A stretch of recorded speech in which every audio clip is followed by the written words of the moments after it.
ജീവിതത്തിൽ ഒരിക്കലെങ്കിലും പോകേണ്ട ഒരു സ്ഥലത്താണ് കേട്ടോ ഞാനിന്ന് എത്തിയിരിക്കുന്നത്. നിങ്ങൾക്ക് മനസ്സിലായിട്ടുണ്ടാവും, ഇതാണ് തഞ്ചാവൂർ ശിവക്ഷേത്രം. തമിഴ്നാട്ടിലുള്ള തഞ്ചാവൂരാണ് ഈ ക്ഷേത്രം ഉള്ളത്. നമ്മൾ ഒരിക്കലും പ്രതീക്ഷിക്കാതെ അൺഎക്സ്പെക്റ്റഡ് ആയിട്ട് ചെന്നൊരു സ്ഥലം കൂടിയാണിത്. ജീവിതത്തിൽ ഞാൻ നേരത്തെ പറഞ്ഞ പോലെ ഒരിക്കലെങ്കിലും പോകേണ്ട ഒന്നാണ് കേട്ടോ. കാരണം ഒരുപാട് കാഴ്ചകളും ഒരുപാട് ഐതിഹ്യങ്ങളും നിറഞ്ഞ മനോഹരമായിട്ടുള്ളൊരു ശിവക്ഷേത്രമാണ് ഈ തഞ്ചാവൂർ ശിവക്ഷേത്രം. എവിടെ തിരിഞ്ഞാലും അത്ഭുതത്തിൻ്റെ കാഴ്ചകളാണെന്ന് പറയാം. അതുപോലെ തന്നെ നമ്മുടെ ഈ ക്ഷേത്രത്തിന് ഒരുപാട് പ്രത്യേകതകളുണ്ട് കേട്ടോ. നമ്മൾ വേളാങ്കണ്ണിയിൽ നിന്ന് തിരിച്ചു വരുന്ന വഴിയിലാണ്, തഞ്ചാവൂർ വഴി വന്നപ്പോഴാണ് നമ്മളിതാ ഈ ക്ഷേത്രത്തിൽ കയറിയത്.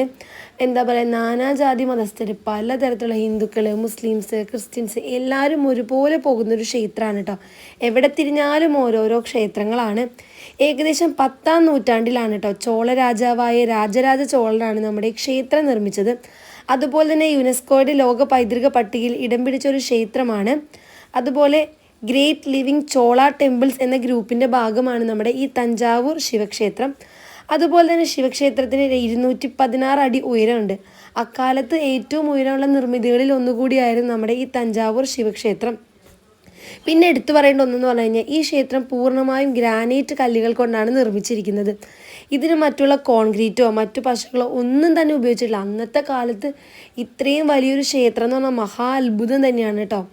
പിന്നെ അതുപോലെ തന്നെ നമ്മുടെ ഈ ക്ഷേത്രത്തിൻ്റെ മറ്റൊരു പ്രത്യേകതയാണ് ക്ഷേത്രത്തിൻ്റെ മുകളിൽ സ്ഥാപിച്ചിരിക്കുന്ന 80 ടൺ ഭാരമുള്ള ഒറ്റക്കല്ല്. എങ്ങനെ ഇതിൻ്റെ മുകളിലേക്ക് അന്നത്തെ ഇത് വെച്ചിട്ട്, ഇപ്പോൾ ലിഫ്റ്റും കാര്യങ്ങളൊക്കെ ഉണ്ട്, അന്നത്തെ ഇത് വെച്ചിട്ട് എങ്ങനെ മുകളിലേക്ക് എത്തിച്ചു എന്നുള്ളത് വലിയൊരു അത്ഭുതപ്പെട്ട കാര്യമാണ്. പിന്നെ അതുപോലെ തന്നെ നിഴൽ വീഴാത്ത പ്രതിഭാസമാണ് എടുത്തു പറയുന്ന മറ്റൊരു കാര്യം. ഉച്ച സമയത്ത് ക്ഷേത്രത്തിൻ്റെ പ്രധാന ഗോപുരത്തിൽ നിഴൽ നിലത്ത് പതിക്കാറില്ല. ബാക്കി എല്ലാ കാര്യങ്ങളും നമുക്ക് നിലത്ത് പതിച്ച് നമുക്ക് കാണാൻ പറ്റും. ഇത് മറ്റൊരു അത്ഭുതമാണ് കേട്ടോ. ഒരുപാട് അത്ഭുതങ്ങളും പിന്നെ അതുപോലെ തന്നെ ഫോട്ടോസും വീഡിയോസൊക്കെ എടുക്കാൻ പറ്റിയ അടിപൊളിയാണ്. വൈകുന്നേരം ആയപ്പോൾ ഇതാ അങ്ങനെ ലൈറ്റും കാര്യങ്ങളൊക്കെ വന്നിട്ടുണ്ടായിരുന്നു. അപ്പോൾ അതൊക്കെയായിരുന്നു നമ്മുടെ തഞ്ചാവൂർ ക്ഷേത്രത്തിൻ്റെ വിശേഷങ്ങൾ. സോ നിങ്ങളുടെ ജീവിതത്തിൽ ഒരിക്കലെങ്കിലും പോകേണ്ട ഒരു ക്ഷേത്രമാണ് നമ്മുടെ തഞ്ചാവൂർ ശിവക്ഷേത്രം. ഇതിൻ്റെ ഫുൾ വീഡിയോ നമ്മുടെ ചാനലിൽ ഞാൻ അപ്ലോഡ് ചെയ്യാം.